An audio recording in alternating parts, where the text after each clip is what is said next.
Hi, my name is Milani Brits, and the best way that I can describe what I do is as a soul journey coach. So I help people figure out their soul journeys and the energy blocks that's associated with that. And as part of that, I do read the Akashic records. Now, recently, Aaron Doughty, a YouTuber, made a video about sort of the Akashic records and how it's a spiritual healing tool and a very powerful one. And a lot of the information in that video was almost higher grade in terms of understanding timelines and how time works in the Akashic records, etc. And I commented on that video, just confirming that the information as he gave it in that very good video was correct. But then there was a lot of comments of people asking more about the Akashic records, how to connect with it, how to work with it, the different types of information coming through, and then as well as more about the time aspect of it, which is almost related for me to quantum physics. So I've decided to make two videos about this. One is, and which is this one, is just a basic information about the Akashic records.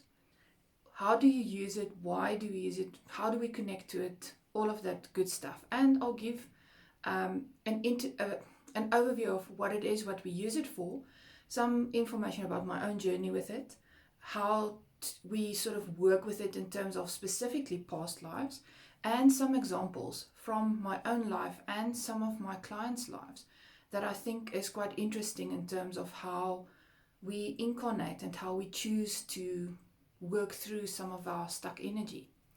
I'll also go into how the information comes to me, whether it's visual, oral, that was one of the questions, and giving you some examples of how that works.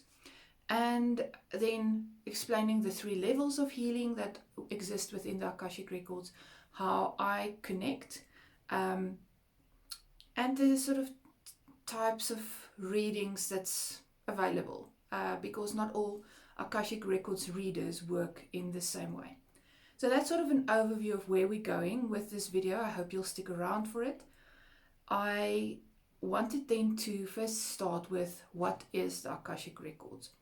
So Akasha is a Sanskrit word and it means primary substance. And basically the Akashic records is the energetic imprint.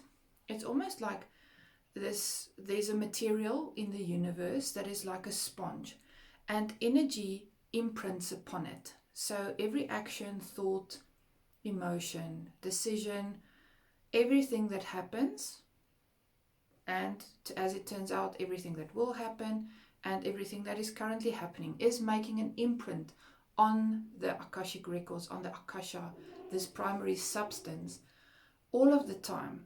It's a continual process. And so the Akasha is almost a living, breathing thing, an energetic record of what. So some people see it almost as this library with lots of books and so on.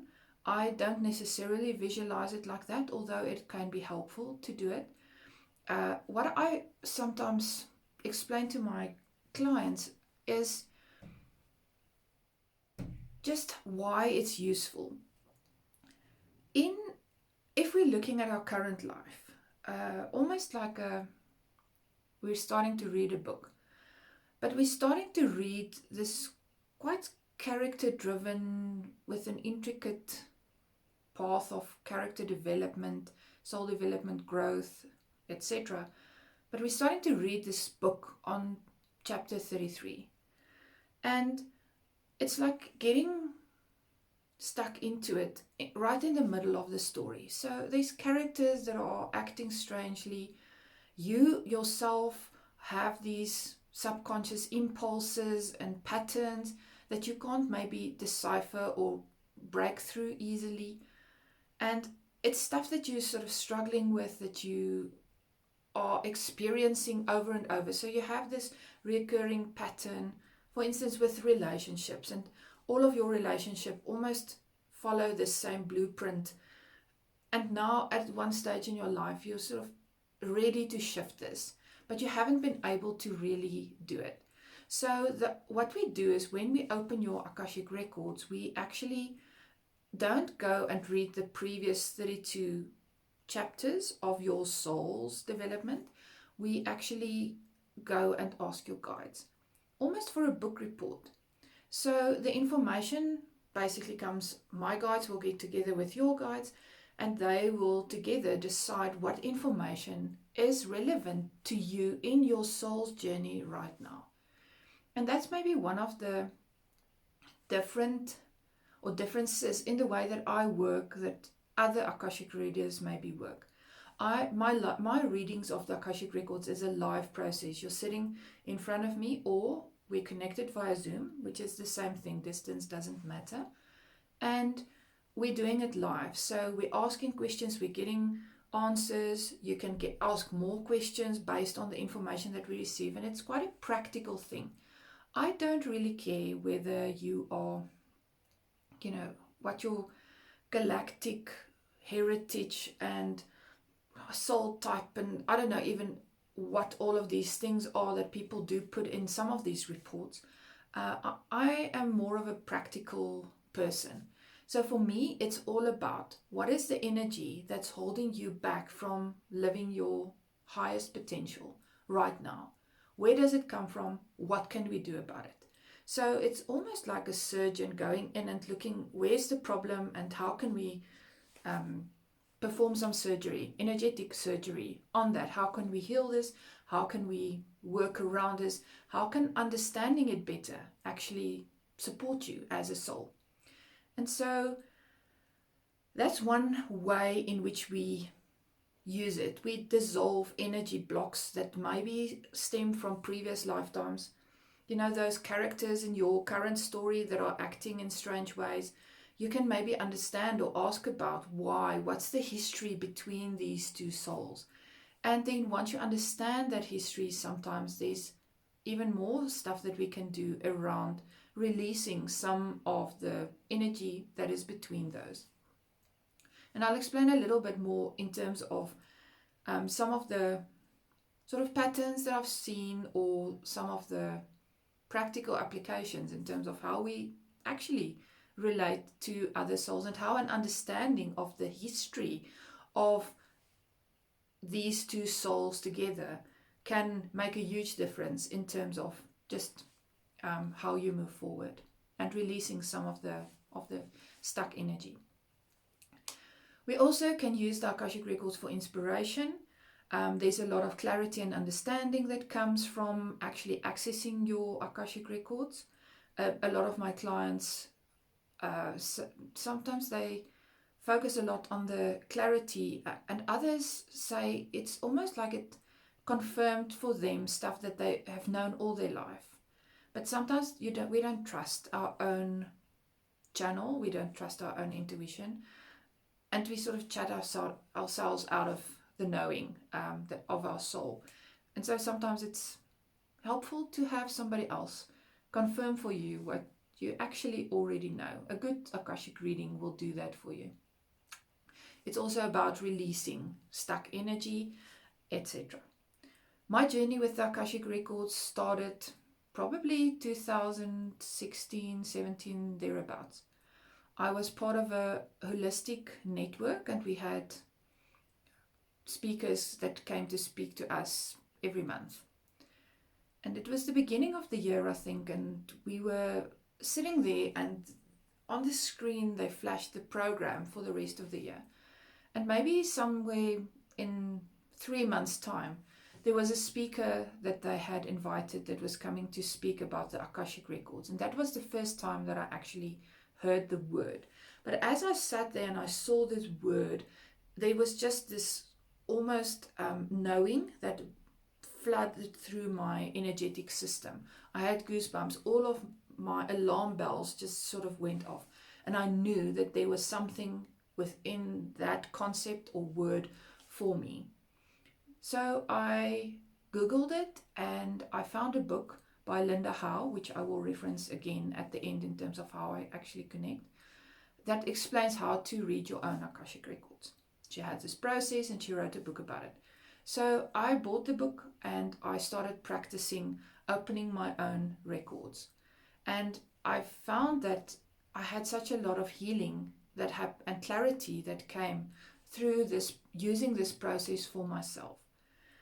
And after a while, my guides were almost forcing me to start taking this wider, and to not only keep this very potent spiritual healing tool just for myself, but to start offering it to other people. And I slowly started doing readings for friends and family members and so on.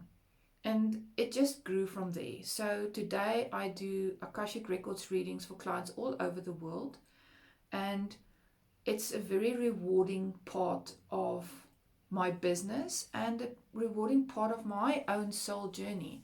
Because with every client that I help, I can see the difference that it makes in their soul journey. It makes a difference in how they approach life. It makes a difference in terms of their levels of understanding of what is happening. And it is one of the most rewarding things that I can ever try and do. I then last year discovered and was led to another alternative method of accessing Akashic record information. It's a lot more structured, and it's called soul path readings. And what it basically does is it almost goes and looks specifically, whereas Akashic records readings are wide as the questions that we decide to ask of the records. A soul path reading is looking specifically at the energy strands, the creation strands, those your energetic DNA in this specific life, and what exactly those are, what the challenges of those are, what the talents of those are, and we can get almost like an energetic map of your soul journey in this life. And often that is connected still to the past life stuff, but it focuses in a very structured and specific way, using ancient wisdom that I'll explain in the other video that I'll do about soul path readings and sort of how we can use them and how they work. But so I was led to that last year. So currently I am offering almost a dual view of your soul journey. So the Akashic records gives us a wide overview and a wide scope of information that can come. And it's also very helpful to then combine that with a soul path reading, where we're looking at specifically the energy strands that you're working with. It's almost like your energetic braid of specific energies that you brought into this life, and how to work with them and align with them, transmute some of the challenge energy, activate your talents to reach your goals and your soul destiny. So that's another video that will be in this series, so you can look out for that. In terms of the Akashic records, it then is definitely focused a lot often on past lives. Yes.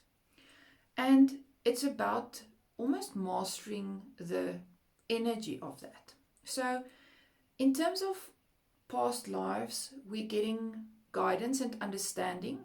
We can work on soul contracts, your relationships with people around you in this life. And we can also look specifically at you and the energy blocks that's affecting you. It's almost like we all have these soul trauma, or PTSD in a sense, soul PTSD, that gets triggered because of events in past lives that we don't understand. And so when we work on, let me explain it like, it's almost like a tree.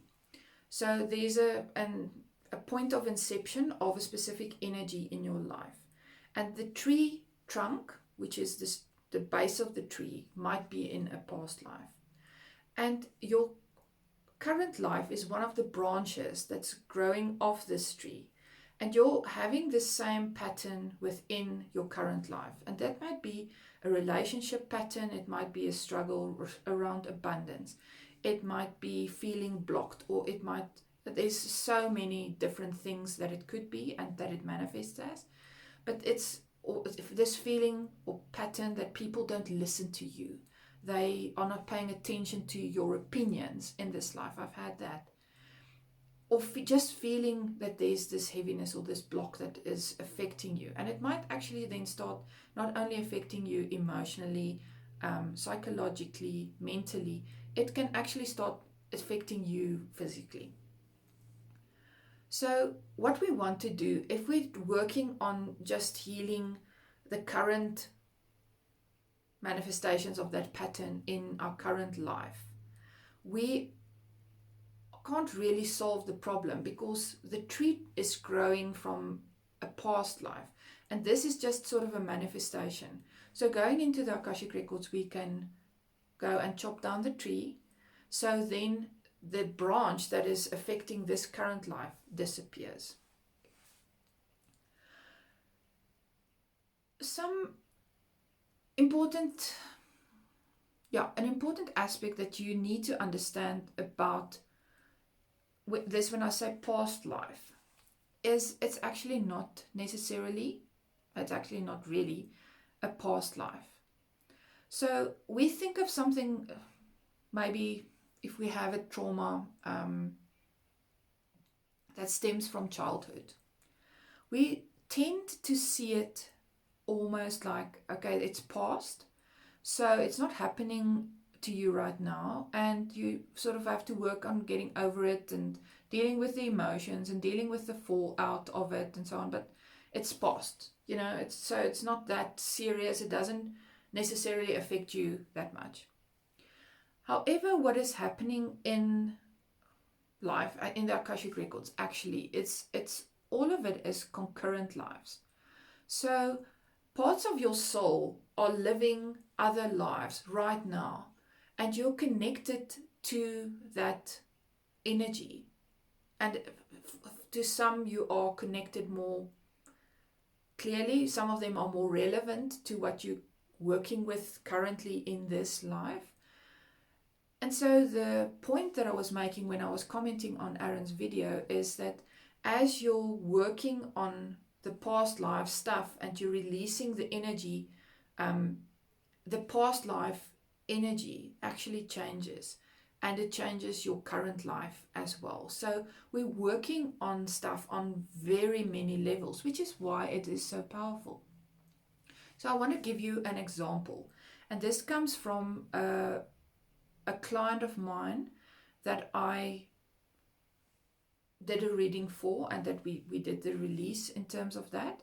And it's actually almost a very common issue around, especially for people that identify more as light workers or healers, energy workers, energy healers, all of people like that. And there's actually been books that's written about it because it is so prevalent and so relevant today. And it's actually called the witch wound. So many people that have incarnated in the current reality, you might be one of them, have had a past life as a witch. And in this world, there was a period where the church, Catholic Church, actually was torturing and burning quite a lot of people at the stake for having differing beliefs to what the sort of main religious overtones or beliefs of the day was, the rules. So many of them were not actually witches in the bad sense of the word, in the way that we've sort of been indoctrinated. A lot of them was just healers and people living close to nature. A lot of them women, but they're definitely men and children as well. So to get back to my client, she had a past life, concurrent life, actually as a witch. And she was focusing on helping people. That was the driving force. And she was quite a strong force of healing, wisdom, nurturing in her community. And then, of course, the witch trials and all of the witch hunts started happening. And her community, the people that she had helped, that she had spent nights nursing, had cared for, had supported, and had been supported by in turn, just turned on her. So part of the witch wound is not even necessarily the physical trauma that happened as a result of horrendous torture that actually happened to these souls, but there's an element of betrayal in terms of the people closest to them, sometimes even family members, turning on them in a very fearful sort of almost mob mentality. So that's part of the witch wound. In her case, she was actually strung by the neck and hung until she was dead. And as a warning, maybe to other witches, as a show of power, not sure always of the exact motives of these things, but her body was left hanging there for the crows and other carrion birds to dispose of, and the skeleton remained there. So in this life, when we accessed her records, one of the questions that she wanted to know about was, why does she feel as if she is almost choking and she can't breathe whenever she starts stepping up and almost wants to start sharing some of her soul wisdom, healing, etc. in public? And then there's this fear, and she almost feels like she chokes. So what happens there is there's a very strong energetic connection to that part of her soul energy that actually got stuck there with the noose around her neck, that is left hanging there in the trees as a warning, etc. So part of how we healed this, or started the healing process for her, was actually for her to go back into that past life, into the energy of that, and go and cut down her own body and lay it to rest with the necessary rites of the day. But there's a respect and an honoring of the life that didn't happen, that made the energy get stuck in a way. So let's go and talk about a client that I had this week, actually. She feels in her current life very blocked and disconnected from people. And there's almost a block in terms of showing love, accepting love. There's a deep need for love, but there's a disconnect that's happening there, and a very closed heart. So when we went into her Akashic records, what was shown is that she actually had a past life where it's almost a middle age setting, not middle age, Middle East setting, and she very deserty, and she had an affair with somebody that she fell in love with, and was then stoned to death for this transgression, because she was married, or it wasn't allowed in some way. It was against the religious rules of the tribe. And it was also her friends and neighbors, family members, etc., male family members specifically, that did this to her. And so there's a soul trauma that happens, but it's almost like an equation decision thing that happens. And her soul then started almost to equate love with this traumatic, very painful, physical, horrific event of being stoned to death and rejected, abandoned, betrayed by the people closest to you. So she's still very connected to that life. And there's a healing that needs to happen in order for her to be able to move into this very beautiful divine feminine energy that she has. But that is all about the heart connection and being able to open and show unconditional love.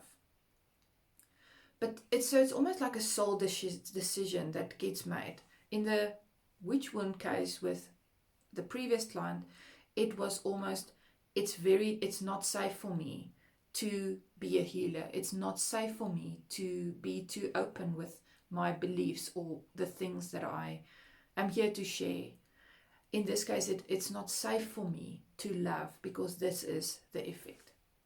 Sometimes we can even go back and do ancestral healing. So there are souls that are here to heal some very horrific stuff for their ancestral line.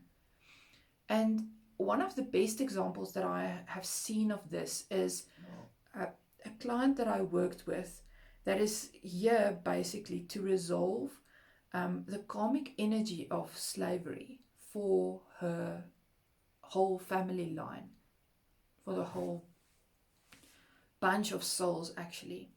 And so she carries this energy within her in order to be able to transmute it, but she's not transmuting it just for herself, she's transmuting it for others. But the sale of other souls into slavery carries quite a heavy karma. I found, or felt, or seen, experienced within the records. And there are definitely souls that are here currently that is linked to that heritage of slavery, colonialism, all of that stuff that is here to be able to work with that and release that, because it is almost like a dark part of the psyche of humanity currently, and these souls are here to address this for themselves, for their ancestral line, but in releasing that, they're also releasing it and transmuting it for the collective. So sometimes we do our lives or past lives work out as almost a redo. So we made a decision in a past life that we regret, or that didn't play out the way we wanted it to, and so we bring back almost the same cast of characters, and then in this life we start exploring what would happen if I made a different choice. One of the best examples that I have of this is a client that I did a reading for in Australia. And we were looking at specifically her relationship with somebody else. She's female, he's a male. And we were asking about this relationship. So it showed that she actually had a past life with this person where he was almost a king. There's a high authority figure with a castle, etc. And they were married. And then she got pregnant. And there's a strong feeling that there is something wrong with the child that was born. And so when I say something wrong, it's not me making a judgment on that. As a soul, that soul is perfect and is actually performing a service for these two. But it sort of refers more to a mental or physical disability in some way. But I'm expressing it to you in the language that the souls that were involved in this is seeing it from their perspective, basically. So don't come for me in the comments on this, please. It is not my judgment. I don't want to trigger you with this. But anyway, so there was a sense that there's something wrong with this child. And the child is eventually born and is then the cause of the breakdown of this relationship, because there was a lot of attachment towards this child being the heir, needing to be perfect, needing to be able to sort of continue the bloodline, and the power structure of this man. And so it led to the complete disruption and breakdown of their relationship, to the point where she almost was exiled with the child and had to almost beg to fend for the two of them after being cast out due to the fact that this child was deformed or had some sort of a defect in the eyes of the father. And then she tells me, when I've shared this with her, she tells me that in this life, while she and this person that we were asking about in the records, they had she got pregnant. And during the pregnancy, she had this strong intuition that there was something wrong with the child, with the pregnancy, that it wouldn't be a normal baby that is the result of this pregnancy. And eventually, she took the very difficult decision to have an abortion and to abort the fetus. And basically what was happening is she was exploring the other option in terms of her relationship with this man. What would happen if she didn't have the child? What would happen if she made the different choice than she made the previous time? And sadly, this choice also resulted in the breakdown of the relationship because he couldn't forgive her for the abortion. And eventually, he took his own life. And she's been left with a lot of feelings of guilt for the fact that she did this. But looking at it from a higher soul perspective, you can actually see that that sequence of events was almost ordained. It was almost set in stone. So it wasn't necessarily a choice that she in her small self could really change. It was a choice that had been made for her in terms of this life and the circumstances and in terms of something that she wanted to explore. It was a soul imperative for her to actually go through that, to make that choice and to see as a soul and experience as a soul what the results would be. And so that's an example of how an Akashic Records reading can give you a level of understanding and peace with the decisions that you made, and a releasing of a whole lot of shame and guilt that sometimes get attached to these decisions that we've made in our life. Last interesting case study was a male client that was asking about, I can't remember if he was asking a general question and this then came up, or I think he was maybe asking about, does he have a past life that is affecting him currently? I think that was the question. And so the funny thing is, we're doing the reading, and I have to, when I'm doing the reading, I have to tell you what I see, because otherwise the information won't flow. I'll explain a bit more about that later. But the image or the visual that comes, suddenly I am midst in this orgy, and it's just men everywhere, and it's a gay, homosexual, let's call it that, orgy, just multiple partners. It's like a party. There's drugs, there's alcohol, feels very Europe, maybe earlier in the century or previous century, very decadent energy. And there's this relationship that he has with this younger male, and they have, he's almost introducing him to this life.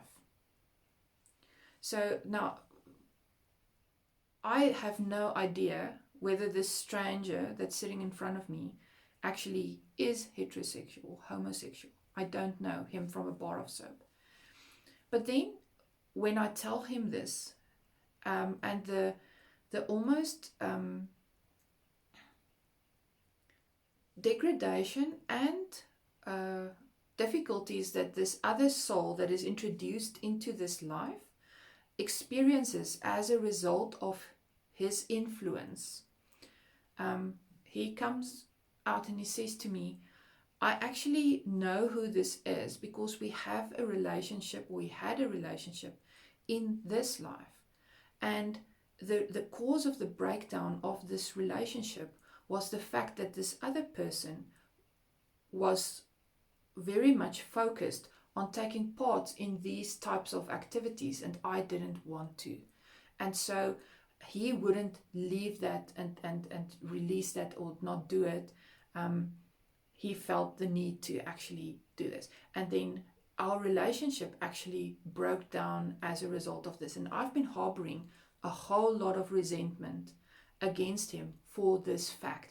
The fact that he needed this and that he wouldn't respect my viewpoint or perspective on, the best way to conduct a relationship or whatever you want to call it.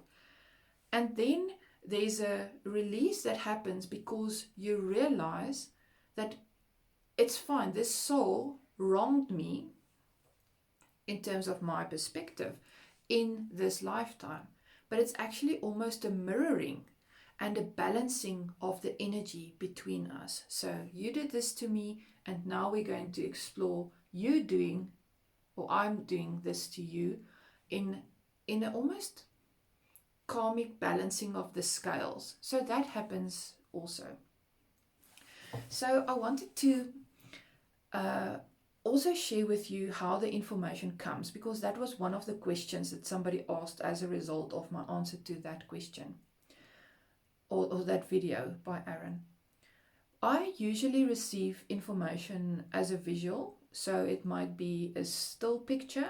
Sometimes the pictures move and there's importance in the way that they move.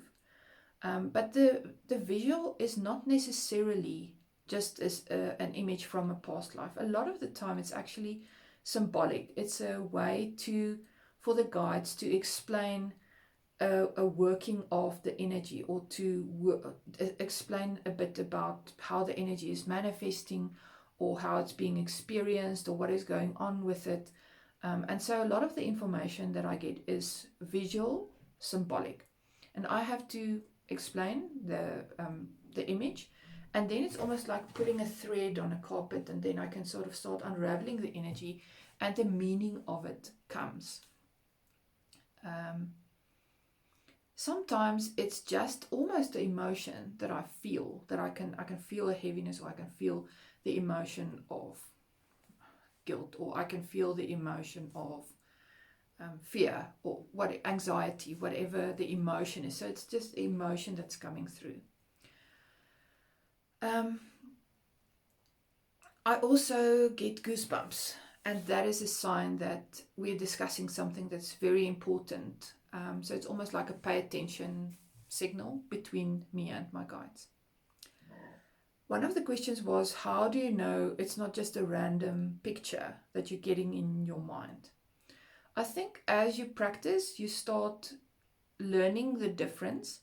Part of my journey with this has been a lot about becoming a clearer channel with less mental interference. So you're leaving your own thoughts on the matter behind and just open yourself up to whatever comes, and then you trust that.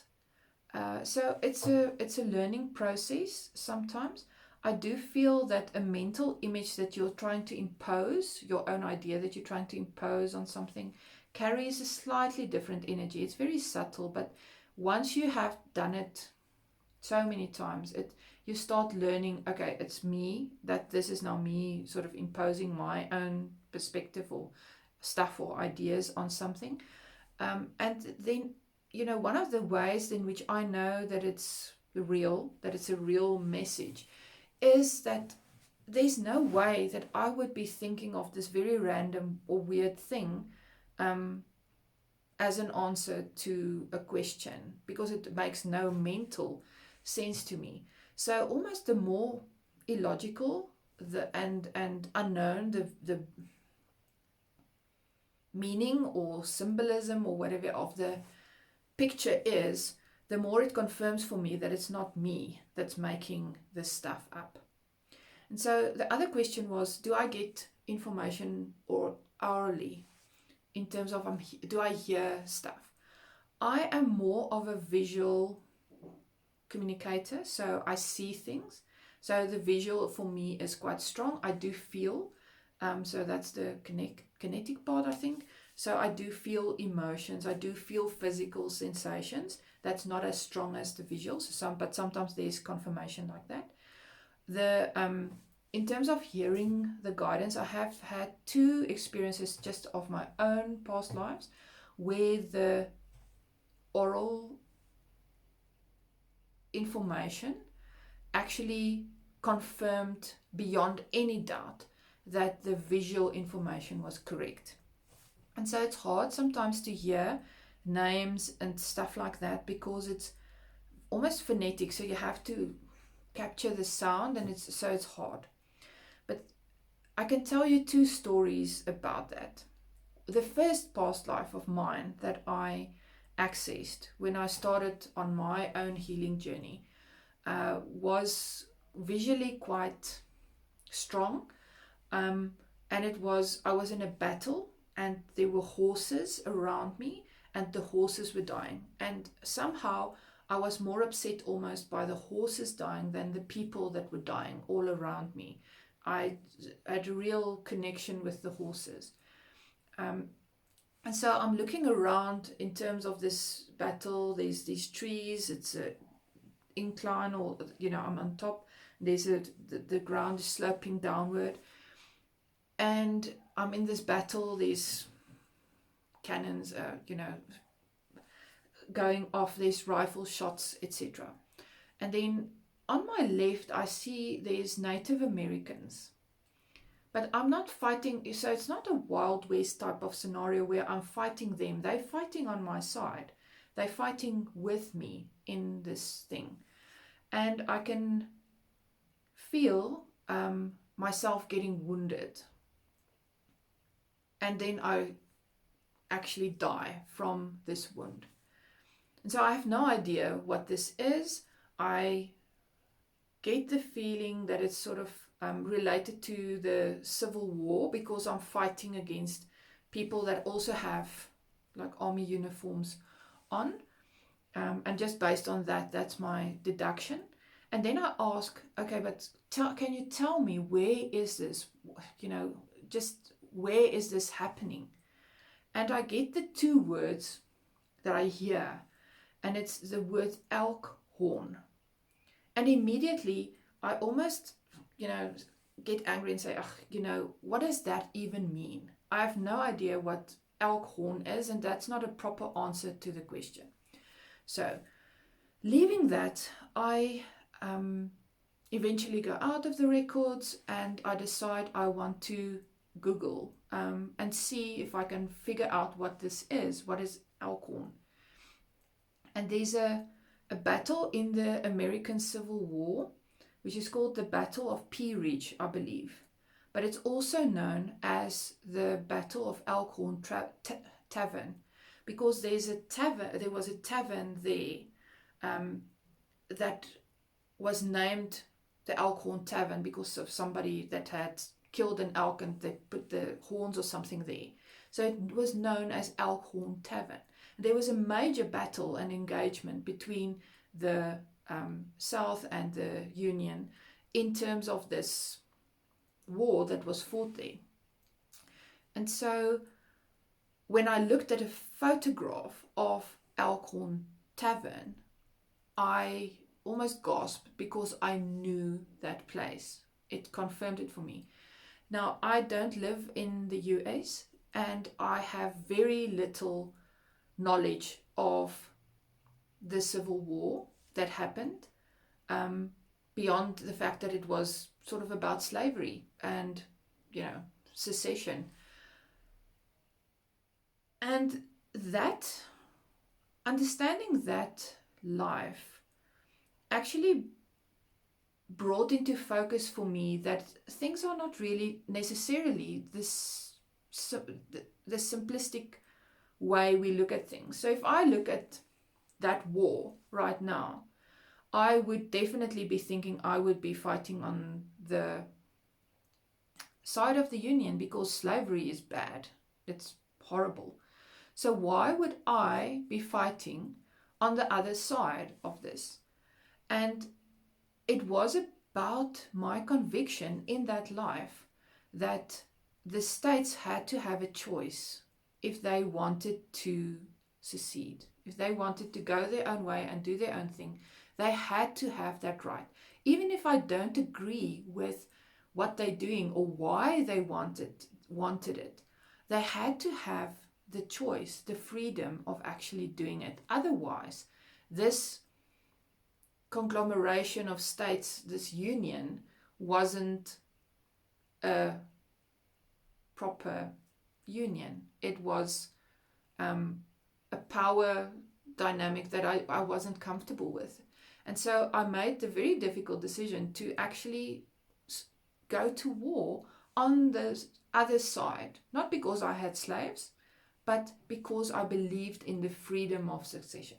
And so sometimes there's nuances to these things that are quite interesting in terms of how we see life now in very black and white terms. And it gives us maybe a depth of nuance and understanding that we didn't have before. The second example of a oral confirmation of information was another past life that I accessed, and it was situated in Mongolia. And I was, again, male and a nomad. So I was on a horse, and there was a deep and abiding love for the land and for the freedom of movement. And in that life, I was killed by a soldier with very sort of curved, sharp blade, almost. Yes, that's the best way I can describe it. And so I asked what that was about. And the word that came was not a word that I had ever heard or could really have, even written or had any knowledge of. And the word sounded like Dunga. And when I went and Googled it, it was actually one of the big genocides that had happened in the world that I had no knowledge of whatsoever, where I think it's the Qing dynasty, actually eradicated this whole civilization almost of people, the Dungas. And so obviously the fact that I heard that and had no knowledge of this event whatsoever confirmed for me that the information I was tapping into, the actual tavern, the name of the tavern, the name of these people that I had never heard of before, confirmed for me that what I was doing was real, that what I was experiencing was real, that the information that I was getting was real, and that I could trust it. So, how do I connect? As I explained, I use Linda Howe's pathway prayer that she downloaded or intuitively channeled. And I have connected to the records so much these days that I feel I can actually connect without using the pathway prayer. But I prefer to actually still use it because I like the intentionality that it creates and the protections that it casts for the session. There's some boundaries and intentions that we set that I feel is helpful in terms of doing an Akashic Records reading. The 3 levels of healing in the records is the sort of last thing that I want to just explain. The one is that, as I explained, we get information. We get a new level of understanding on some things. I gained a new level of understanding in terms of my stint in the Civil War and how, history is slightly more nuanced than sometimes we look at it from our perspective, looking back on it. And the understanding of the history or the context of a relationship or an interaction or an event is very helpful in terms of starting to heal sometimes the energy blocks of it. Sometimes we do energetic work, healing work within the Akashic records. So we often work with this circle of light, which is almost your loved ones, guides, let's call them what you want, angels, all of your support team, ancestors, coming together in a circle, and they're holding this supportive space for us. And within that circle, you can actually do healing work with other souls specifically. So you can call the souls of people that are living or that have passed on. And it's often quite a healing process to go through if you have a conversation. If you, for instance, I had a client the other day that she wasn't present enough to realize that her mom was dying. And she's had this guilt in terms of, what type of daughter am I to not actually realize that this is happening? We're waiting for the ambulance and I am not present enough or aware enough to realize that my mom is dying right here in front of my eyes. And so there's a guilt there, which is resolved when we can actually have a conversation with that soul and realize that that soul is quite aware of what happened there, and there's no blame or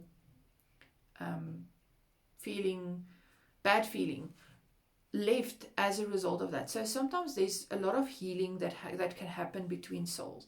And if I have a difficult relationship with anybody, or I feel that there's a energy imbalance between me and another soul, that's often the level at which I will go to resolve it, because then it resolves on the physical side. It dissolves the energy that this charge that is there between you and that soul.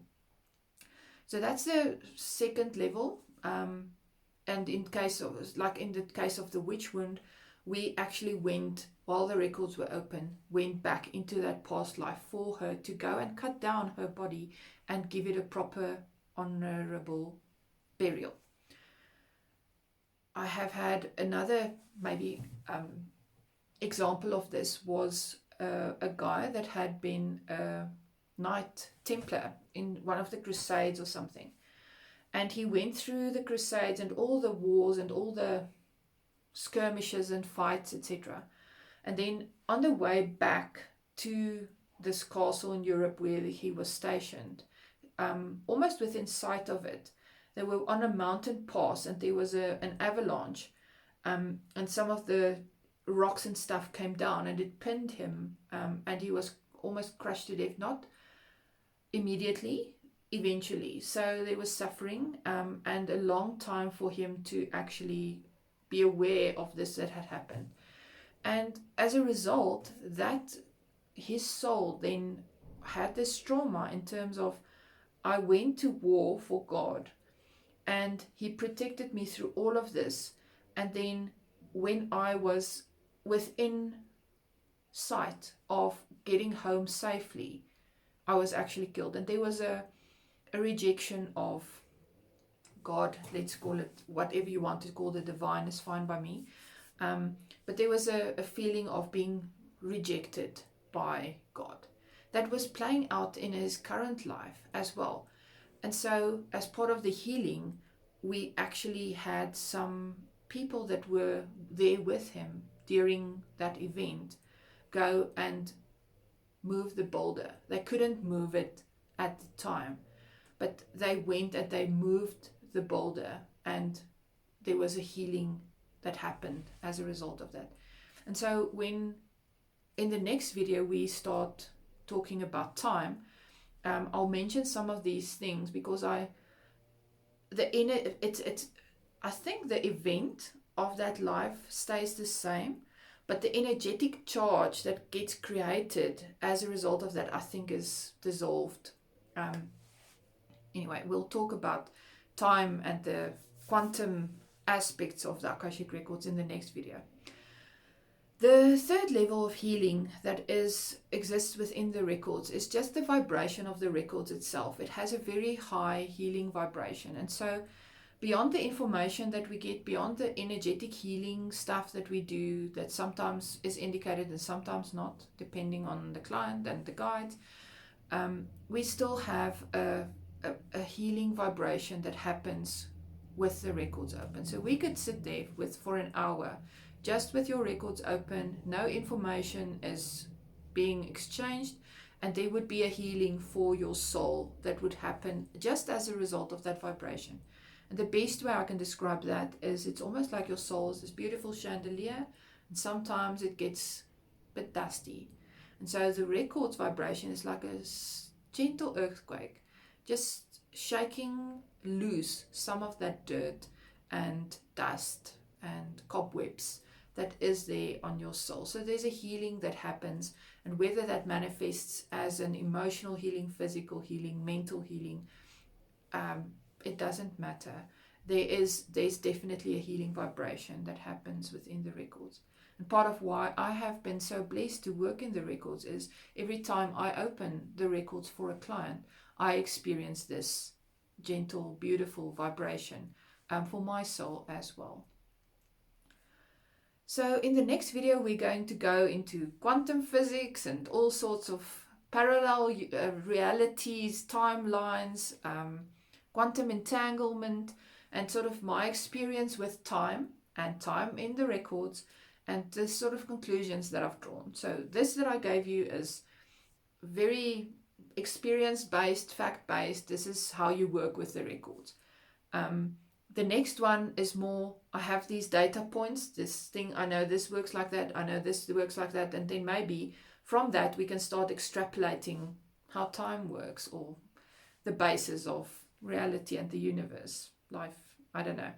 We'll see. That one is a lot more speculative than this one, which is quite factual. You can work on this. If I told you something in this, then it's real. It's there. You can accept that and work on that.